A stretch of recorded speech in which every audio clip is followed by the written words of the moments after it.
संस्कृत शिक्षा के क्षेत्र में जिनका योगदान है और आज जिन्होंने MOU किए हैं, ऐसे सभी भामाशाह, दानदाता बंधुओं, शिक्षाविदों, गणमान्य नागरिकों, माता और बहनों, सबसे पहले तो मैं आप सभी का इस राज्य के राजस्थान में आपका अभिनंदन करता हूं, वंदन करता हूं, आप सभी का मैं स्वागत करता हूं।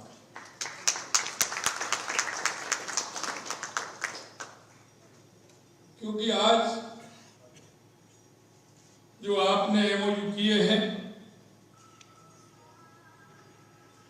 ये MOU शिक्षा के क्षेत्र में है और हमारा प्रमुख आधार,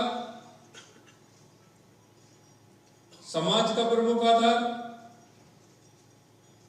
किसी प्रदेश का प्रमुख आधार अगर वो कोई होता है तो वो शिक्षा होता है। क्योंकि शिक्षा अगर हमारा प्रमुख आधार है तो बाकी काम हमारा सरल होता है। शिक्षा के माध्यम से हम हमारे हर क्षेत्र में काम को भी आगे बढ़ा सकते हैं और शिक्षा के क्षेत्र में भले निवेश थोड़ा हो लेकिन उसकी महत्वता बड़ी होती है। मैंने से कहा शिक्षा के क्षेत्र में जो MOU होने वाले हैं वो बहुत छोटे और बहुत ही कम जो अर्थव्यवस्था है उसके होने वाले हैं। मैंने कहा वो छोटा नहीं है। एजुकेशन का और शिक्षा का आधार बनाने के लिए वो सबसे महत्वपूर्ण है और सबसे बड़े हैं। क्योंकि जहां जैसी आवश्यकता होती है वो शिक्षा का आधार भी वही होता है। जहां जो आवश्यकता के आधार पर अगर MOU होते हैं तो निश्चित रूप से वहां शिक्षा का स्तर बढ़ेगा। और मैं आपसे इसलिए कहना चाहता हूं कि राज्य के राजस्थान के तहत एजुकेशन प्री समिट का आयोजन शिक्षा, कौशल विकास और खेल के ढांचे को मजबूत करने में उसका बहुत बड़ा महत्वपूर्ण योगदान होगा।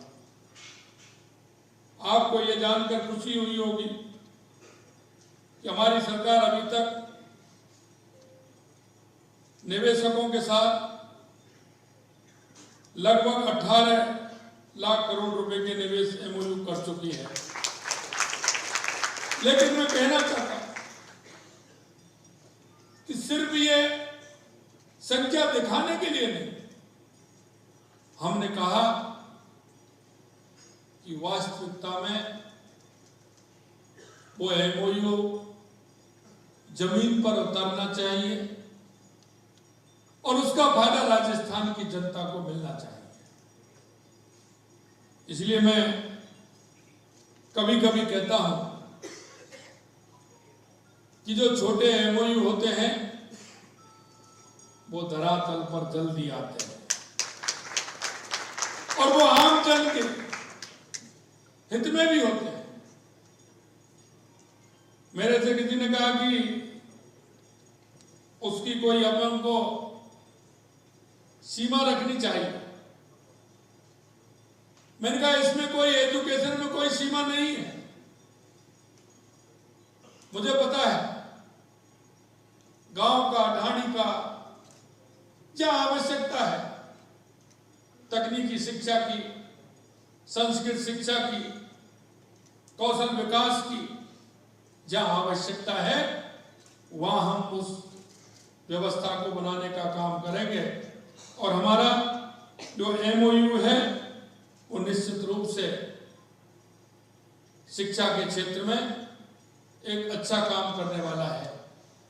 और इसीलिए मैंने कहा कि जो भी हमारे ऐसे भामाशाह हैं जो गांव में काम करना चाहते हैं, ढाणी में काम करना चाहते हैं, तहसील में काम करना चाहते हैं, उपखंड में काम करना चाहते हैं, क्योंकि हायर स्थान जो होता है उस पर तो सुविधा मिल जाती है, लेकिन छोटे स्थानों पर सुविधा देना भी सरकार का काम है और वहां की शिक्षा भी अच्छी शिक्षा हो, यह भी सरकार का काम है। ये निवेश प्रदेश के विकास को नई ऊंचाई प्रदान करेगा और हमारे यहाँ रोजगार के अवसरों में बड़ी तादाद में सृजन होगा। ये विकसित राजस्थान, सुखी एवं संपन्न राजस्थान का मार्ग भी प्रशस्त करेगा। आज इस मंच से मैं आपको ये विश्वास दिलाना चाहता हूं कि हमारी योजनाएं और हमारे कार्यक्रमों का उद्देश्य केवल आंकड़े गिनाना नहीं है, बल्कि उन लोगों तक लाभ पहुंचाना जिन्हें उनकी सबसे ज्यादा जरूरत है, यह आवश्यक है। प्रदेश में राष्ट्रीय शिक्षा नीति 2020 को लागू कर दिया गया है। माननीय देश के यशस्वी प्रधानमंत्री नरेंद्र मोदी जी की विकसित भारत की संकल्पना को साकार करने के लिए हम नई शिक्षा नीति के अनुरूप समावेशी और गुणवत्तापूर्ण शिक्षा उपलब्ध कराने के लिए कृत संकल्पित हैं। नई शिक्षा नीति के तहत राजस्थान सरकार द्वारा निजी क्षेत्र को शिक्षा में निवेश के लिए प्रोत्साहित किया जा रहा है। आपने देखा होगा वर्ष 2024-25 में लगभग 650 गैर सरकारी विद्यालयों को मान्यता प्रदान की गई है, जिनके द्वारा आधारभूत सुविधाओं के विकास हेतु 300 करोड़ रुपए से अधिक का निवेश किया जाना प्रस्तावित है। इसके अलावा स्कूल शिक्षा विभाग में 2000 करोड़ रुपए से ज्यादा का निवेश होना प्रस्तावित है। इसी तरह संस्कृत विद्यालयों के विकास एवं सुगम शिक्षण के लिए 12 संस्थाओं द्वारा करीब 105 करोड़ रुपए के MOU किए गए हैं। उच्च शिक्षा, तकनीकी शिक्षा एवं कॉलेज शिक्षा विभाग में करीब 23,870 करोड़ रुपए से ज्यादा का निवेश होना प्रस्तावित है, जो आज हुआ है। ऑनलाइन एजुकेशन एवं कौशल विकास के लिए 3 संस्थाओं द्वारा 30 करोड़ रुपए के MOU किए गए हैं। राज्य में कौशल विकास एवं डिजिटल शिक्षा पर आधारित नवाचार किया जा रहा है, जिसमें शिक्षा की नई संभावनाओं के साथ निवेश को भी केंद्रित किया गया है। इसी तरह क्योंकि ये राजस्थान के अंदर बहुत बड़ी अपार संभावना है, हर क्षेत्र में संभावना है, इसलिए हमने कहा है कि जो हमारा युवा है, अगर युवाओं को मौका मिलेगा तो हमारा राजस्थान का युवा बहुत ही कर्मठ, मेहनती, इंटेलिजेंट है। हमने इसी तरह खिलाड़ियों को विश्व स्तरीय प्रशिक्षण एवं सुविधा प्रदान करने के लिए करीब 2000 करोड़ रुपए के निवेश का प्रस्ताव किया है। इस प्रकार हम शिक्षा के क्षेत्र में कुल 28,000 करोड़ रुपए के MOU कर रहे हैं आने वाले समय में, क्योंकि अभी लगभग 1 महीने से ऊपर है और अभी हमारे जो MOU हुए हैं, मैं देखता हूं डेली कहीं ना कहीं कोई ना कोई आते हैं, वो कहते हैं, लेकिन हमारा उद्देश्य, जैसा मैंने कहा कि आंकड़ों में नहीं है, हमारा उद्देश्य है कि जो भी MOU हो वो धरातल पर उतरते हुए उसका काम जल्दी हो। जैसा कि मुंबई के अंदर हमारे MOU हुए थे, उनका होना प्रारंभ हो गया है। कई की जमीन हमने सुनिश्चित कर दी है, कई को हमने कैबिनेट में पास भी किया है। इसलिए हम चाहते हैं, कहते हैं हमसे कि आपने पहले वर्ष में ही क्यों किया। मैं कहना चाहता हूं कि पहले वर्ष में इसलिए किया कि हम उसको ठीक प्रकार से जमीन पर उतार सकें और उस क्या क्या खामियां उसमें उनको पूरी करते हुए हम राजस्थान की जनता को उसका पूरा का पूरा लाभ मिल सके, इसलिए हमने पहले वर्ष में हमने राजस्थान किया है।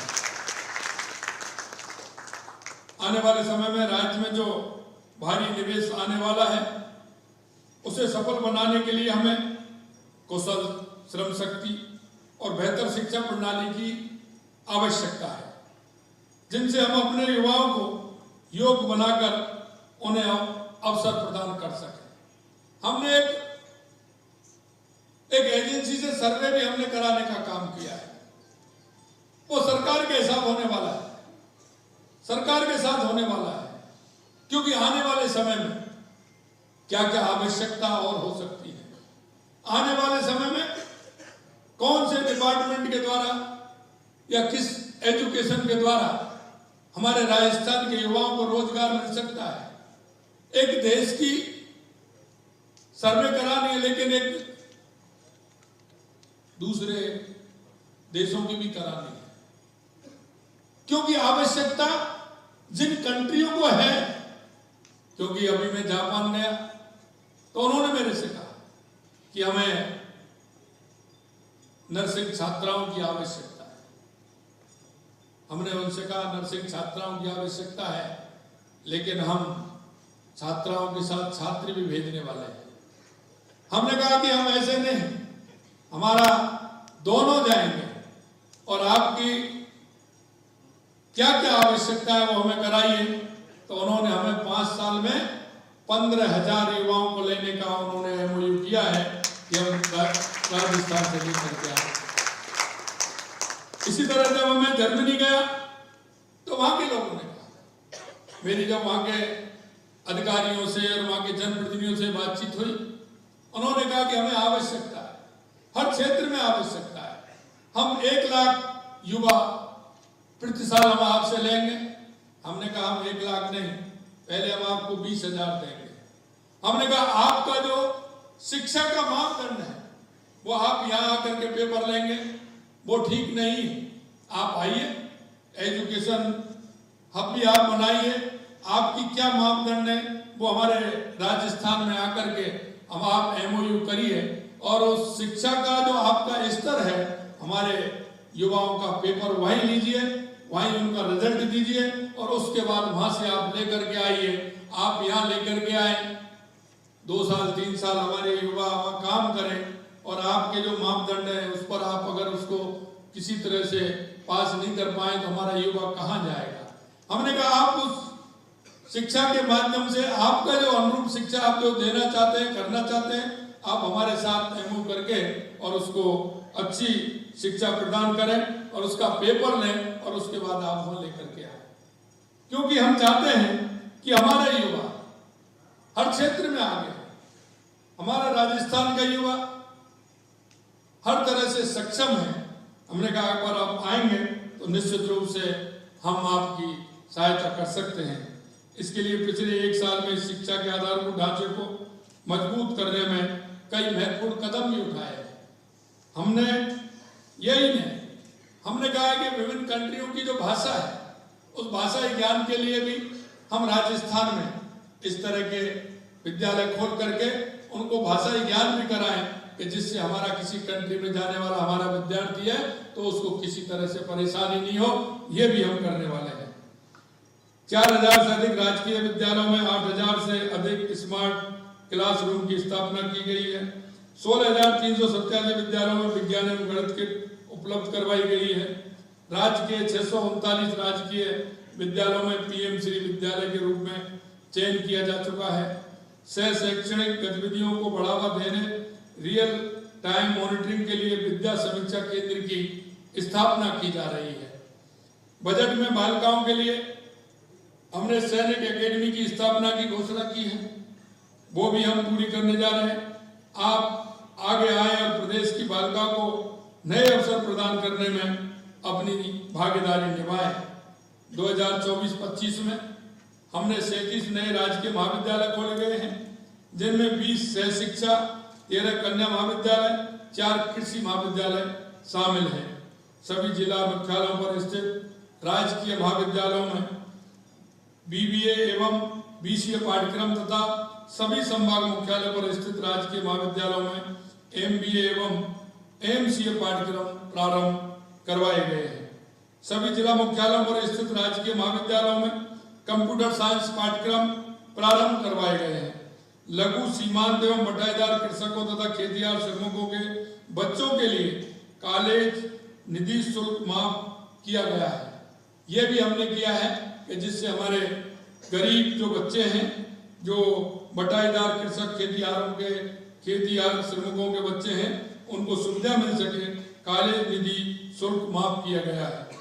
सभी गरीब परिवारों की बेटियों के लिए उच्च शिक्षा को निःशुल्क किया गया है। विदेशी भाषाओं में सर्टिफिकेट कोर्स आरंभ करवाए जा रहे हैं। जैसा कि मैंने आपको कहा, रोजगार और उद्यमिता संवर्धन निवेश का वातावरण निर्मित करने के लिए हम निरंतर प्रयासरत हैं। कौशल रोजगार एवं उद्यमिता विभाग ने 126 रोजगार शिविर आयोजित कर 22,500 युवाओं को निजी क्षेत्र में रोजगार के अवसर प्रदान किए गए हैं। 30 ITI का नवीनीकरण एवं निजी निवेश के माध्यम से करीब 150 ITI का आधुनिकीकरण किया जा रहा है। युवाओं में कौशल क्षमता को बढ़ाने के उद्देश्य से राज्य कौशल नीति भी लाई जा रही है। उद्योगों की मांग के अनुरूप पाठ्यक्रम को भी अपडेट किया है, जिसके तहत आगामी 2 वर्षों में करीब 1.5 लाख से अधिक युवाओं को कौशल प्रशिक्षण उपलब्ध कराए जाने का लक्ष्य रखा गया है। हमने 5 वर्षों में सरकारी क्षेत्र में 4 लाख एवं निजी क्षेत्र में 6 लाख युवाओं के लिए रोजगार के अवसर प्रदान करने का जो संकल्प लिया है, उसे इस समिट के माध्यम से हम निश्चित रूप से पूरा करने में सफल होंगे, यह मैं आपको विश्वास दिलाता हूं। अंत में मैं यह कहना चाहूंगा कि हमने शिक्षा एवं कौशल विकास सहित अन्य क्षेत्रों में कई महत्वपूर्ण पहल की हैं।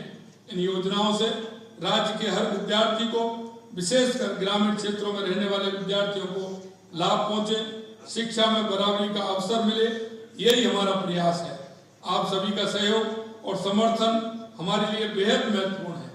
मुझे विश्वास है कि हम सभी मिलकर इस राज्य को और यहाँ की शिक्षा पद्धति को नई ऊंचाइयों पर ले जाने में कामयाब होंगे।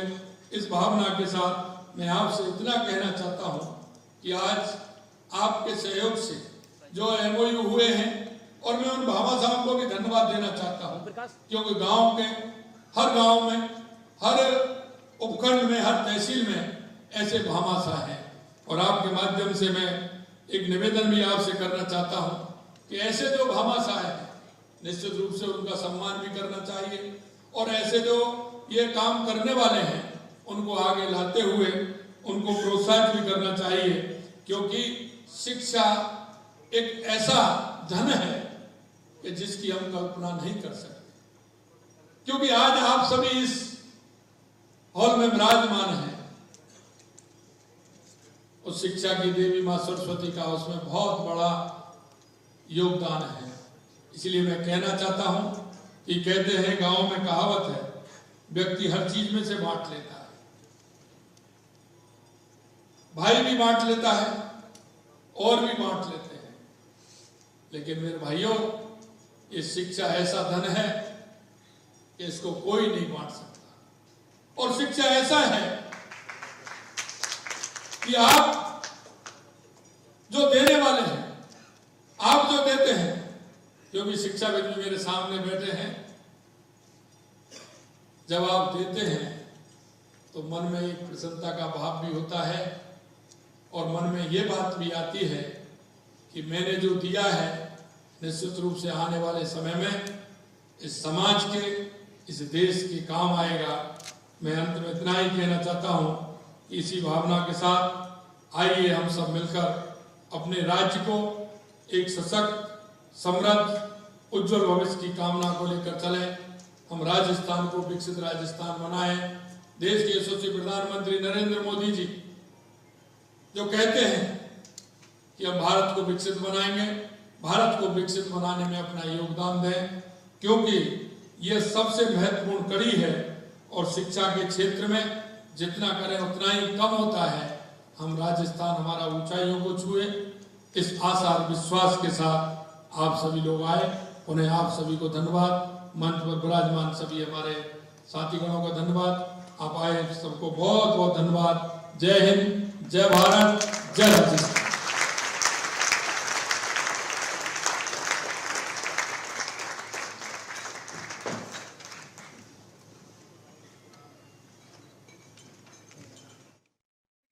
शिक्षाविद भी मेरे सामने बैठे हैं। जब आप देते हैं तो मन में एक प्रसन्नता का भाव भी होता है और मन में ये बात भी आती है कि मैंने जो दिया है निश्चित रूप से आने वाले समय में